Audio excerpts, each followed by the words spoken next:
Sudhagad education सोसायटीचे पूर्व प्राथमिक, प्राथमिक, माध्यमिक व उच्च माध्यमिक विद्यालय कळंबोली मराठी, हिंदी, इंग्रजी, उर्दू माध्यम यांच्या सौजन्याने शैक्षणिक व्हिडिओमध्ये आपलं सर्वांचं स्वागत आहे.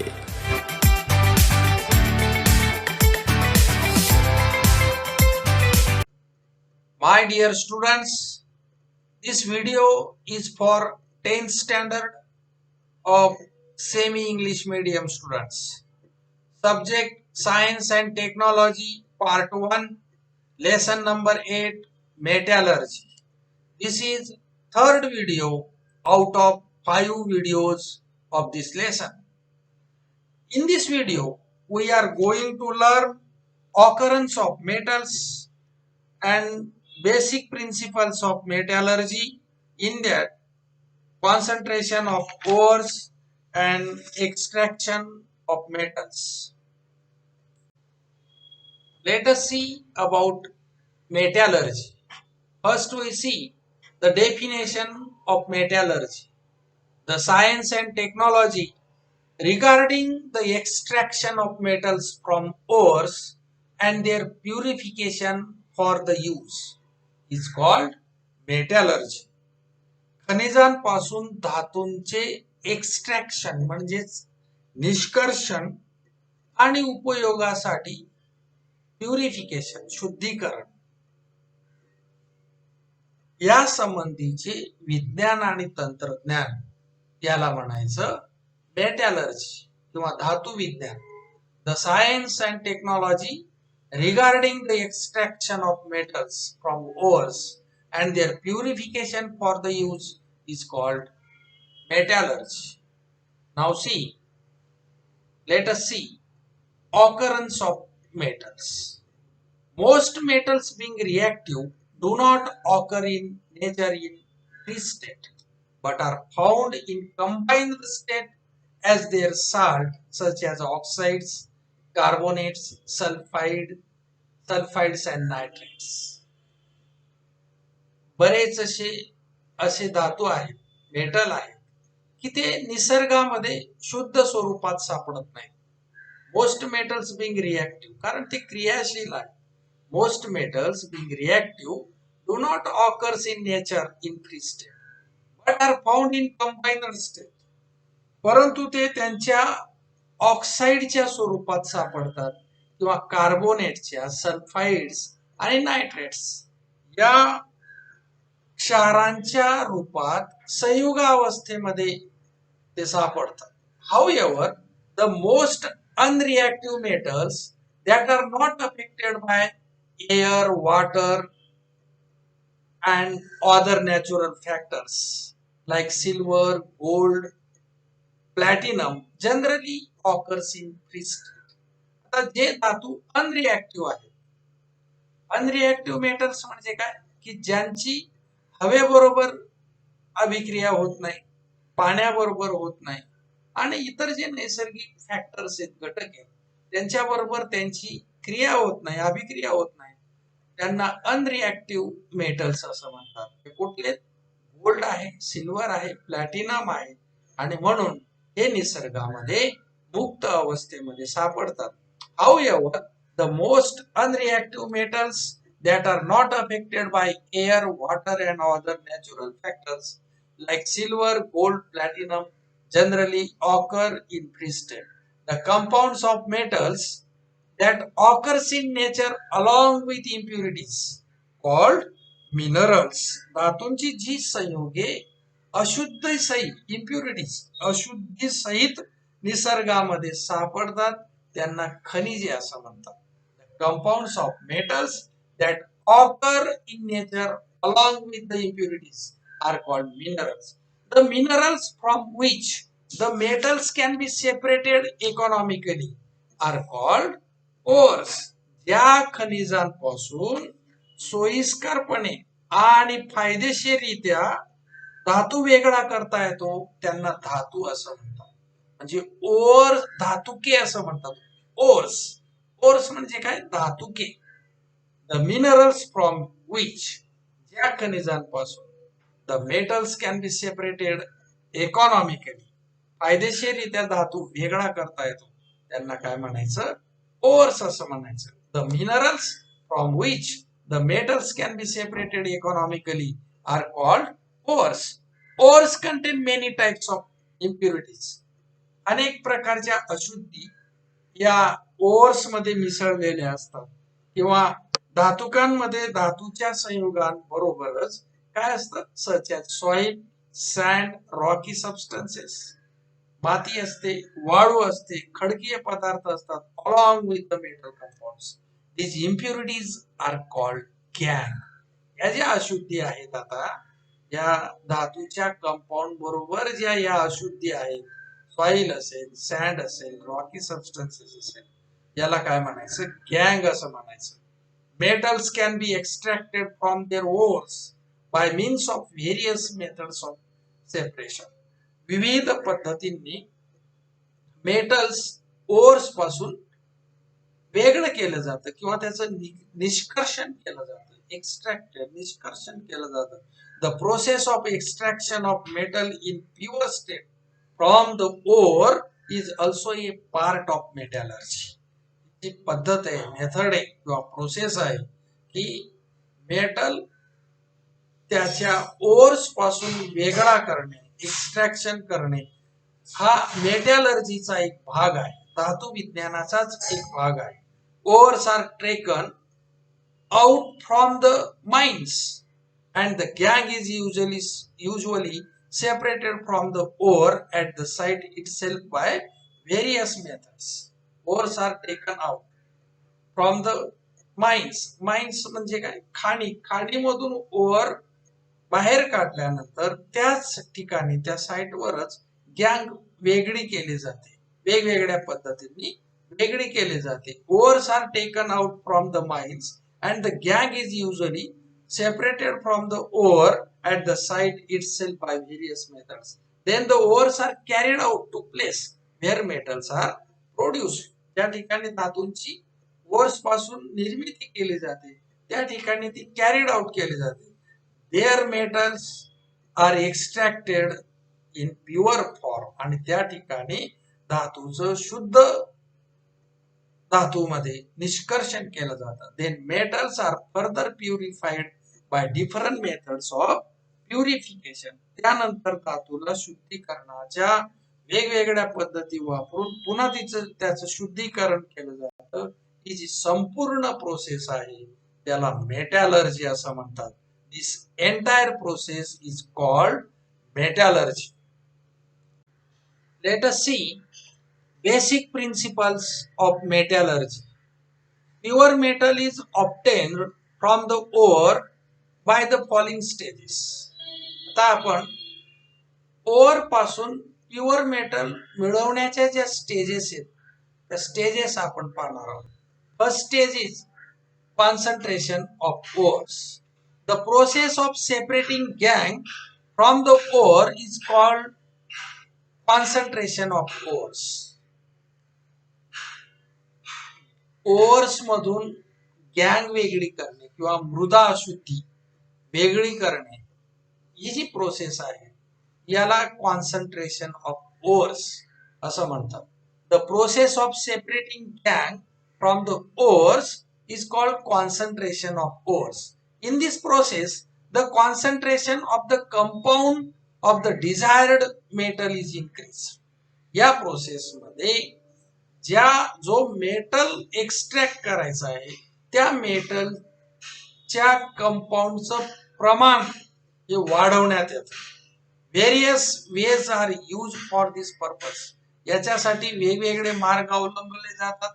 हाऊएव्हर extract way to be used depends upon the physical properties of the metal present in ores and the गँग.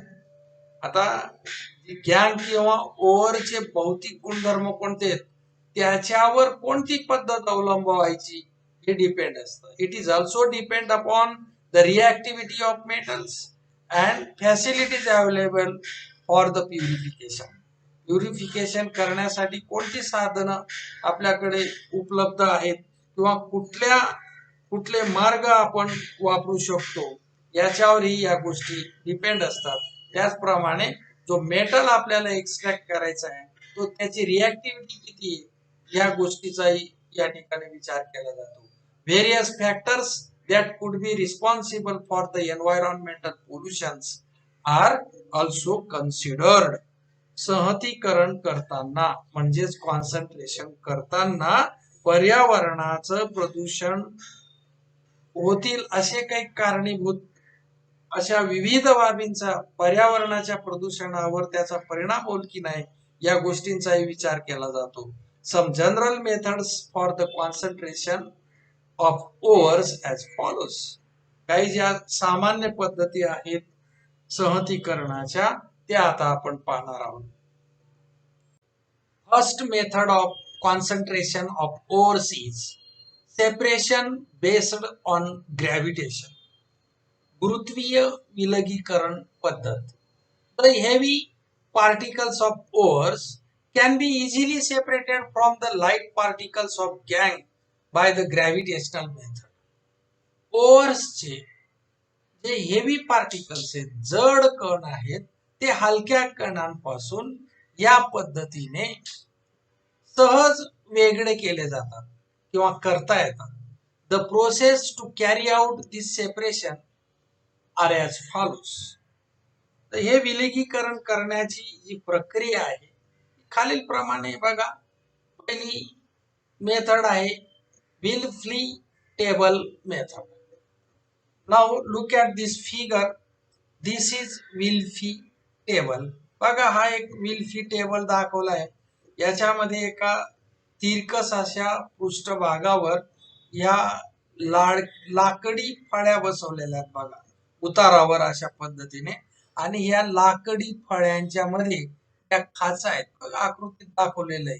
स्लिट्स. स्लिट्स म्हणजे खाचा. आणि हा जो टेबल आहे हा व्हायब्रेट होतो कंपन पावतो. So it is vibrating table. This is गँग.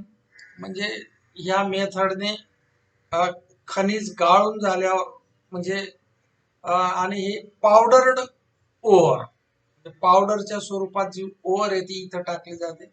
इथून पाण्याचा प्रवाह या पाईपद्वारे सोडला जातो. असं थोडक्यामध्ये ही फिगर आहे.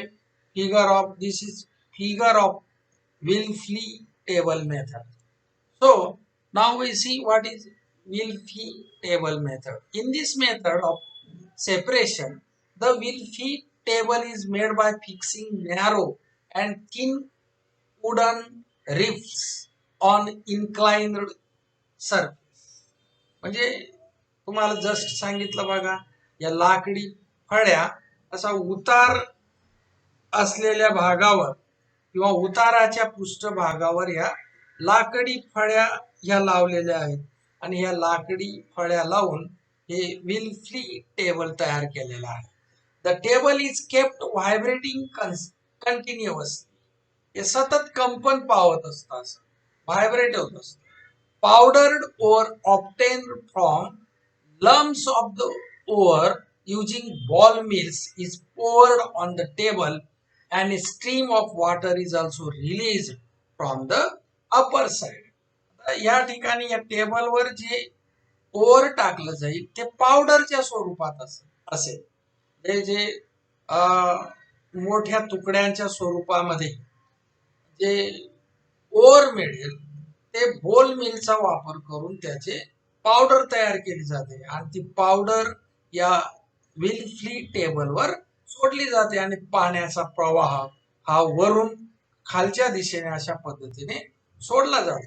As a result the lighter गँग particles are carried away along with the flowing water, while heavier particles in which proportion of minerals is more and proportion of gangue is less are blocked by wooden rifts and get collected on the slits between them. तर याच्यामुळे काय होईल बघा या टेबलवरती ores टाकल्यानंतर पाण्याचा flow मध्ये जे हलके कण असतील त्या ओर्स मध्ये ते पुढे वाहून जातील आणि असे जड कण की ज्याच्यामध्ये जास्त प्रमाणामध्ये मेटल आहे आणि गँग कमी आहे. मिनरल्स जास्त आहे आणि गँग कमी आहे असे कण ह्या ज्या स्लिट्स आहेत लाकडी फळ्यांच्या त्याच्यामध्ये अडकतील आणि नंतर त्या स्लिट्स मधून ते जे मिनरल्स आहेत ते कलेक्ट केलं जातं. अशा पद्धतीने ही लीफी टेबल मेथड आहे. Next method of separation based on gravitation is hydraulic separation method. जलशक्तीवर आधारित विलगीकरणाची पद्धत. The hydraulic separation method is based on the working of a mill. ज्याप्रमाणे गिरणीचं कार्य चालतं त्या कार्यावर आधारित ही जलशक्तीवर आधारित विलगीकरणाची पद्धत आहे. The hydraulic separation method is based on the working of the mill of a mill. There is a tapering vessel similar to that using in a grinding mill. जे गिरणीत दळण वापरताना दळण टाकायचं जे भांड असतं निमुळतं त्या पद्धतीचं याही पद्धतीमध्ये एक भांड निमुळतं असं भांड वापरलं जातं. बघा आकृतीमध्ये हे this is the figure of hydraulic separation and this is tapering vessel similar to that use in a grinding mill. Grinding mill मध्ये वापरतात तसं हे एक निमुळत अशा प्रकारचं भांड या ठिकाणी वापरलेलं आहे.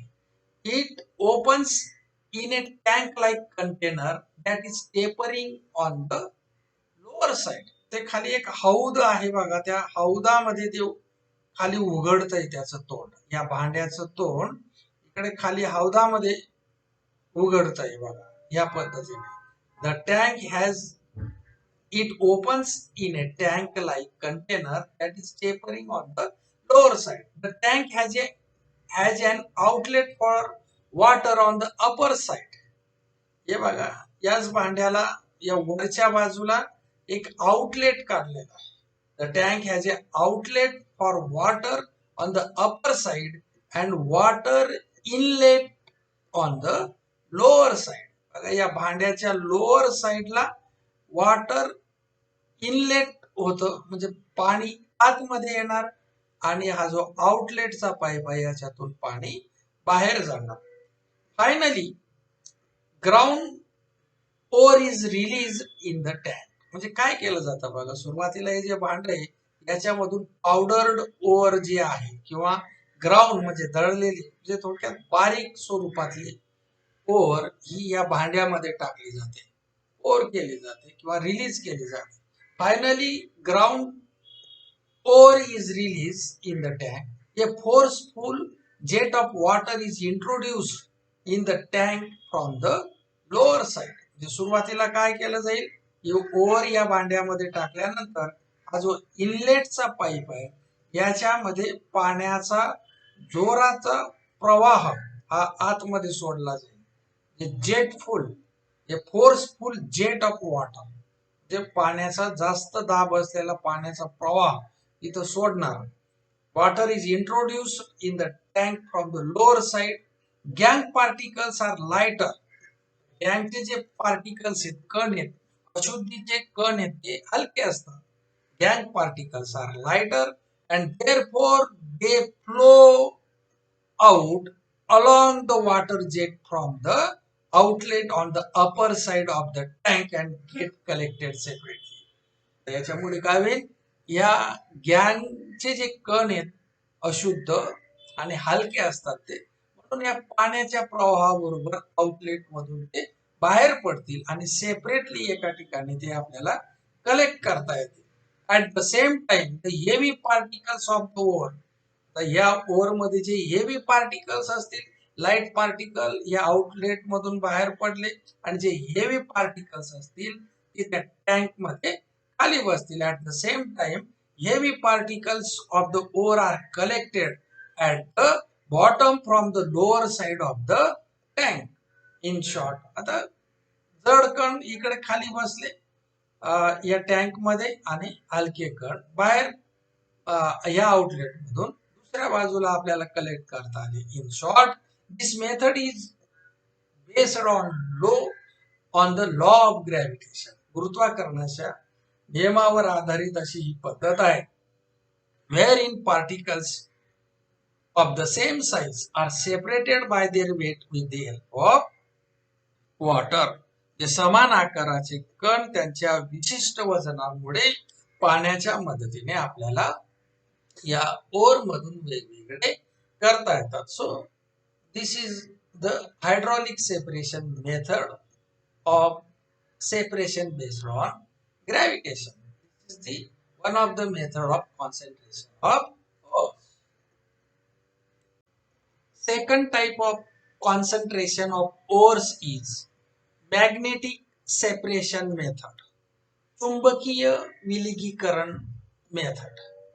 So first try to understand this, the construction of electromagnetic machine, because this method requires an electromagnetic machine. This is the figure of electromagnetic machine. The main part of this machine are two types of iron rollers. These are two iron rollers. This is the main part of the machine. The main part of this machine are two types of iron rollers and conveyor belt moving continuously around them. आता बघा हे दोन लोखंडी रूढ, हा एक आणि हा दुसरा, आणि त्याच्यावर फिरणारा सतत फिरणारा नॉन मॅग्नेटिक बेल्ट म्हणजे पट्टा, हा एक मेन पार्ट आहे या मशीनचा. लक्षात घ्या. Machine are two types of iron rollers and the conveyor belt म्हणजेच काय, सतत फिरणारा पट्टा, conveyor belt moving continuously around them. One of the roller is non-magnetic while the other is electromagnetic. आता इलेक्ट्रोमॅग्नेट म्हणजे काय आपल्याला माहिती आहे. याच्यामधला या मशीन मध्ये आकृतीमध्ये हा नॉन मॅग्नेटिक रोलर आहे, जे अचुंबकीय रोलर आहे, हा चुंबकीय रोलर आहे, म्हणजे हा मॅग्नेटिक रोलर आहे. One of the roller is non-magnetic while the other is electromagnetic. The conveyor belt moving around the roller is non-magnetic, made up of leather or brass. आता हा जो बेल्ट आहे हा नॉन मॅग्नेटिक असतो, तो एकतर लेदरचा असतो किंवा ब्रासचा असतो.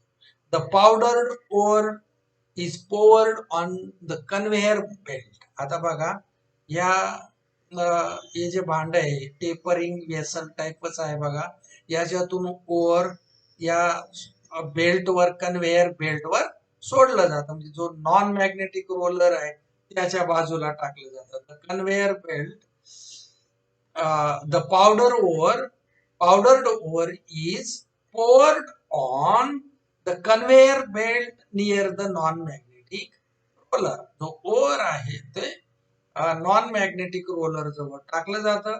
टू कलेक्टर वेसल्स, आता बघा एक टू कलेक्टर वेसल्स आहेत, भांडी आहेत दोन, की जे ओर म्हणजे मॅग्नेटिक जे कण असतील ते जड मॅग्नेटिक कण एका भांड्यात जमा होतील आणि जे दुसरे असतील ते नॉन मॅग्नेटिक पार्टिकल्स जे असतील या दुसऱ्या वेसल मध्ये जमा होतील.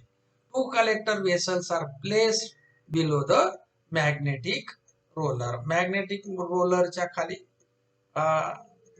योग्य प्रकारे ती जुळवणी करून किंवा हे दोन कलेक्टर वेसल्स, ओर गोळा करणारे वेसल्स या ठिकाणी ठेवलेले असतात. चुंबकीय रुळाखाली दोन संग्राहक भांडी असं आपण त्याला नाव देऊ शकतो, ते ठेवलेले असतात. अशा प्रकारे या मशीनची रचना आहे.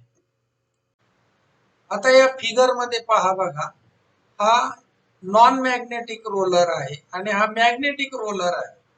हा रोलर मॅग्नेटिक असल्यामुळे या ओर्स मधले जे मॅग्नेटिक पार्टिकल्स आहेत, कण आहेत, ते जवळच्या भांड्यात पडतात, कारण ते मॅग्नेटिक पार्टिकल या रोलरला चिकटतात, याच्याकडे ते आकर्षिले जातात, म्हणून जवळच्या भांड्यात पडतात. आणि जे ओर मधले नॉन मॅग्नेटिक पार्टिकल्स आहेत किंवा नॉन मॅग्नेटिक इन्ग्रेडियंट्स आहेत ते लांबच्या भांड्यात पडतात. The particles of the non-magnetic part in the ore are not attracted towards the magnetic roller. जे ओअर्स मधले जे नॉन मॅग्नेटिक पार्टिकल्स आहेत ते या रोलर कडे मॅग्नेटिक रोलर कडे आकर्षिले जात नाही.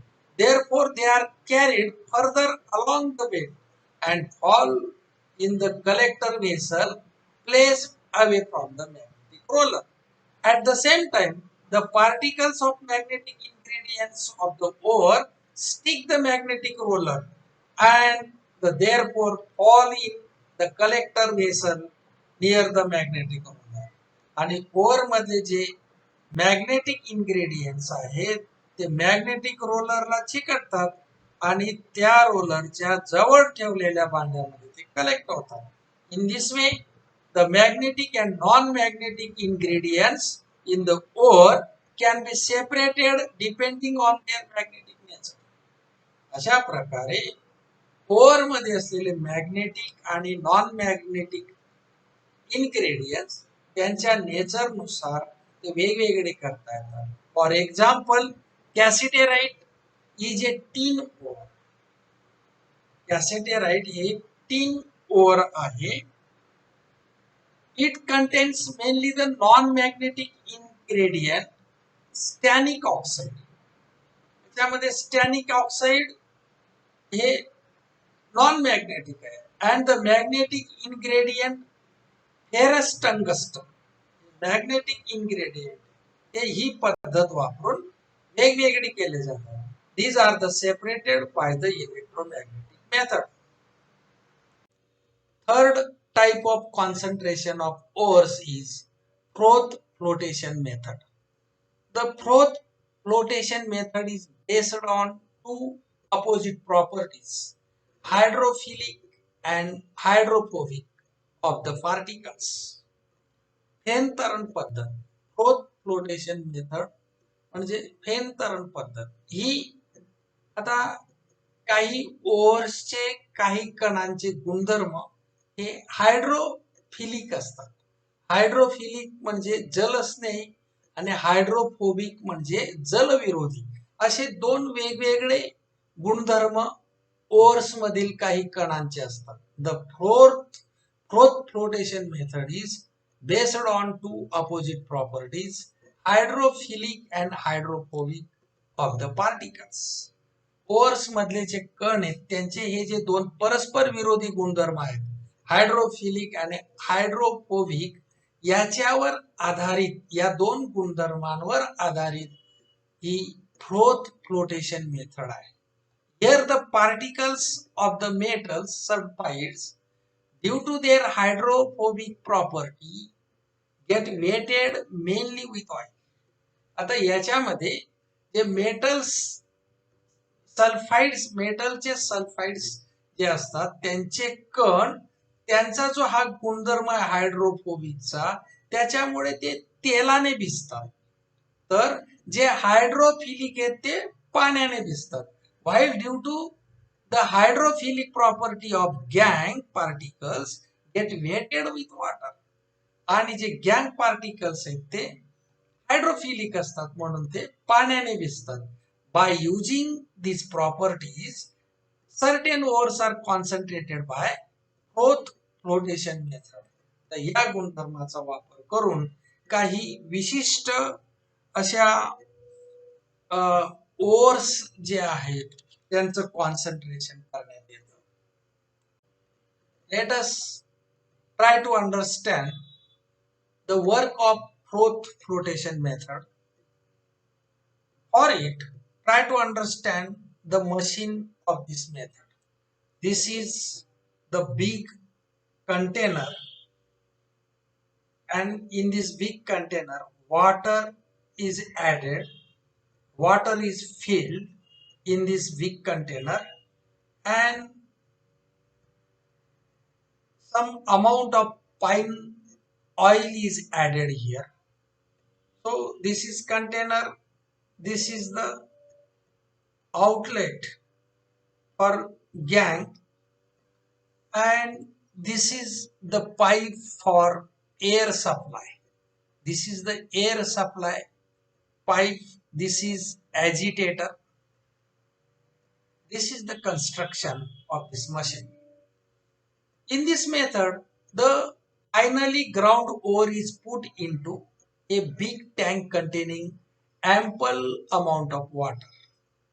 आता सुरुवातीला या टँक मध्ये भरपूर पाणी आहे आणि भरपूर पाणी असलेल्या या मोठ्या टँक मध्ये हे जे ग्राइंडेड ओर आहे किंवा दळलेलं एक प्रकारचं ते ओर या टँक मध्ये टाकलं समजा सुरुवातीला. Certain vegetable oil such as pine oil, eucalyptus oil किंवा eucalyptus oil, pine oil is added in the water for the formation of froth. Froth formation साठी याच्यामध्ये ऑइल मिसळलेलं असतं. मग ते पाईन ऑइल असेल किंवा युकॅलिप्टस ऑइल असेल. फ्रोथ म्हणजे फेस तयार होण्यासाठी याच्यामध्ये या पाण्यामध्ये ऑइल मिसळलेलं आहे. Pressurised air blown through the water. There is an agitator rotating around its axis in the center of the flotation tank. आता काय होणार बघा, या पाईप मधून हवेचा एक झोत या पाण्यात सोडला जाईल आणि ही जी ढवळणी आहे ऍजिटेटर ही स्वतःच्या या ऍक्सलच्या भोवती फिरत असते. The agitator is used as per the requirement. गरजेनुसार त्या ऍजिटेटरचा म्हणजे या ढवळणीचा उपयोग केला जातो. Bubbles are formed due to the blown air. आता हवा या ठिकाणी फुकल्यामुळे या ठिकाणी हवेचे बुडबुडे तयार होतील. Due to the agitator a foam is form from oil. आणि या ऍजिटेटर ढवळणीमुळे या ठिकाणी फेस तयार होणार आहे आणि तेल याच्यामध्ये आहे म्हणून तो फेस तयार होईल. Water and air bubbles together due to the agitator. Due to the agitator, foam is formed from oil, water and air bubbles together due to the agitator. This foam rises the surface of the water and floats. आता हा तयार झालेला face आहे तो पाण्याच्या पृष्ठभागावर तरंगणार. That is why this method is called froth flotation process. जे हा जो फेस तयार होतो या मेथड मध्ये आणि म्हणूनच या मेथडला फ्रोथ फ्लोटेशन मेथड असं म्हणतात.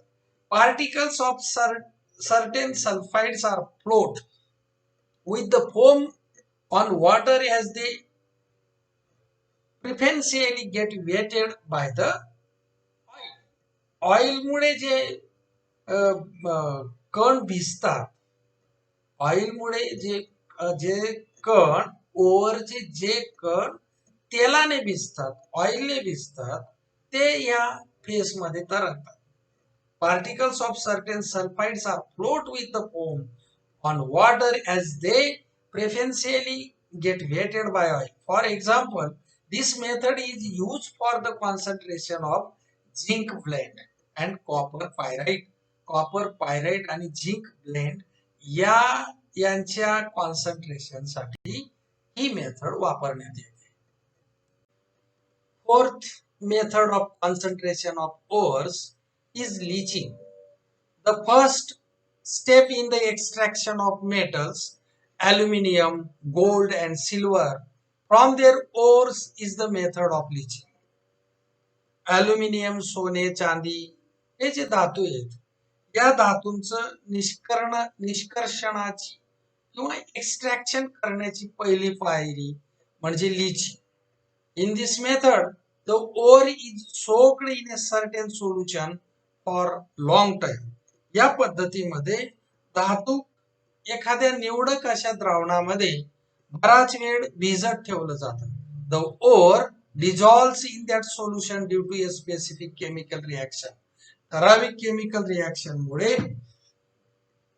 ओर त्या सोल्युशन मध्ये डिझॉल्व होतं, विरघळतं, पण गँग विरघळत नाही. द गँग however does not react and therefore does not dissolve in that solution, so it can be separated.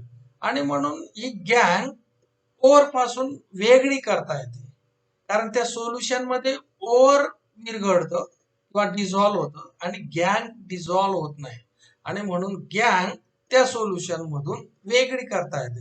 So it can be separated. For example, concentration of bauxite. बॉक्साइटचे सहतीकरण एक उदाहरण देता येणार. The aluminium ore is done by leaching method. Here bauxite is soaked in aqueous sodium hydroxide or aqueous sodium carbonate, which dissolve the main ingredient aluminium in it. Aluminium bauxite या aluminium धातुकाचे सहतीकरण या पद्धतीने करतात. तर याच्यामध्ये aqueous NaOH किंवा Na2CO3 या द्रावणामध्ये bauxite भिजत ठेवलं जातं आणि त्याच्यामुळे त्याच्यातला जो मेन घटक आहे अल्युमिना हा त्याच्यामध्ये विरघळतो. Now can you recall what is the electronic definition of oxidation and reduction? The electronic definition of oxidation is when metal loses electron. When metal loses electron, the process is called an oxidation. And while non-metal gain electron, when non-metal gain electron, the process is called reduction. During the extraction of metals from their ores, धातुकांपासून धातूंचे निष्कर्षण करताना, during the extraction of metals from their ores, metals is obtained from the cation of metals. धातूंचे जे धनायन आहेत, कटायन्स आहेत, त्याच्यापासून धातू मिळवतात. In this process, the metal cation is to be reduced. तर या पद्धतीमध्ये जे धनायन आहेत किंवा कटायन आहेत त्यांचं क्षपन केलं जातं, रिडक्शन केलं जातं. How to bring about the reduction depends upon the reactivity of metal. आता हे जे रिडक्शन आहे ते तो धातू किती रिएक्टिव्ह आहे, त्याची रिएक्टिव्हिटी किती आहे त्याच्यावर डिपेंड करतं. We have already learn about the reactivity series of metals. Second basic principles of metallurgy is extraction of metals. Extraction of metals. First we see extraction of reactive metals. The metals at the top of reactivity series are highly reactive. We see it. आपण पाहिलं की जी रिएक्टिव्हिटी series आहे त्या series मधील जे टॉपचे metals आहेत ते highly reactive आहेत, अभिक्रियाशील, तीव्र अभिक्रियाशील आहेत. Their reactivity decreases down the series. त्या सिरीज मध्ये जसे जसे आपण खालच्या बाजूला येऊ तस तसं मेटलची रिएक्टिव्हिटी ही कमी कमी होत जाते. For example, potassium, sodium, aluminium are reactive metals. उदाहरणार्थ, पोटॅशियम, सोडियम आणि अल्युमिनियम हे रिएक्टिव्ह मेटल्स आहेत. Reactive metals have large capacity to form cations by losing the electrons in their outermost. तर हे जे रिएक्टिव्ह मेटल्स असतात यांच्यामध्ये त्यांच्या बाह्यतम कक्षेतील इलेक्ट्रॉन देण्याची क्षमता जास्त असते. रिएक्टिव्ह मेटल्स आणि इलेक्ट्रॉन्स दिल्यामुळे त्यांचे कटायन्स तयार होतात, धनायन तयार होतात, त्याची क्षमता जास्त असते. म्हणजे अतिक्रियाशील धातूंच्या अणूंमध्ये इलेक्ट्रॉन देण्याची क्षमता जास्त असल्यामुळे कटायन तयार करण्याची किंवा कटायन सोडण्याची क्षमता जास्त असते. Reactive metals have large capacity to form cations by losing the electrons in their outermost shell. For example, reactive metals react vigorously with dilute acid to give hydrogen gas. उदाहरणार्थ, जे reactive metal आहेत ते अतिशय तीव्रतेने dilute acids बरोबर react होतात आणि hydrogen gas liberate होतो. Highly reactive metals burn bye reacting with oxygen from air at room temperature. Highly reactive metals burn by reacting with oxygen from air at room temperature. अगदी कक्ष तापमानाला सुद्धा reactive metals हवेमधील oxygen बरोबर react होतात आणि ते बर्न होतात. Their extraction has to be done by electrolytic reduction. त्यांचं जे एक्सट्रॅक्शन आहे, निष्कर्षण आहे क्रियाशील मेटलचं, ते इलेक्ट्रोलायटिक रिडक्शन पद्धतीने करण्यात येतं. For example, the metals sodium, calcium and magnesium are obtained by electrolysis of their molten chloride salts. उदाहरणार्थ सोडियम, कॅल्शियम आणि मॅग्नेशियम हे कसे मिळवतात, तर त्यांचे जे मोल्टन क्लोराइड सॉल्ट्स आहेत, वितळलेले क्लोराइड सॉल्टचं इलेक्ट्रोलिसिस करून ते मेटल्स म्हणजे सोडियम, कॅल्शियम आणि मॅग्नेशियम ही मेटल्स मिळवले जातात. In this process metals is deposited on cathode while chlorine gas is liberated at anode. या प्रोसेस मध्ये मेटल म्हणजे धातू हा कॅथोडवर डिपॉझिट होतो आणि क्लोरीन गॅस एनोडवर लिबरेट होतो. The electrode reaction during the electrolysis of molten sodium chloride to get metallic sodium are shown below. आता बघा ही रिएक्शन आपण बघूया. कॅथोड वरची रिएक्शन बघा. कॅथोड वर सोडियमचं रिडक्शन झालेलं आहे, म्हणजे इलेक्ट्रॉन हा गेन केलेला आहे, सोडियमने मिळवलेला आहे. तेव्हा सोडियमने इलेक्ट्रॉन या ठिकाणी घेतलेला आहे. सोडियम आयनने इलेक्ट्रॉन घेतला आणि सोडियम तयार झाला, म्हणजे सोडियमचं कॅथोड वर डिपॉझिशन झालंय किंवा सोडियम हा कॅथोड वर या ठिकाणी डिपॉझिट झालेला आहे. हे सोडियम आयनचं रिडक्शन झालं आणि सोडियम कॅथोड वर डिपॉझिट झालं. आता एनोड वरची रिएक्शन बघा. क्लोरीनने या ठिकाणी 2 इलेक्ट्रॉन्स लूज केलेले आहेत. 2 इलेक्ट्रॉन्स लूज केलेले आहेत, म्हणजे क्लोरीनचं या ठिकाणी ऑक्सिडेशन झालेलं आहे आणि एनोडवर तो लिबरेट झालेला आहे. Now use your brain power. Write the electrode reaction of electrolysis of molten magnesium chloride and calcium chloride. वितळलेल्या मॅग्नेशियम क्लोराइडचं आणि कॅल्शियम क्लोराइडचं इलेक्ट्रोड रिएक्शन लिहा. So first reaction is magnesium chloride. Magnesium chloride gives magnesium ion plus, जे magnesium chloride कसं तयार झालेलं आहे, म्हणजे magnesium 2+ ion plus magnesium chloride minus ions, अनायन्स आणि कटायन्स यांच्या फोर्स ऑफ अट्रॅक्शन मुळे मॅग्नेशियम क्लोराइड तयार झालं.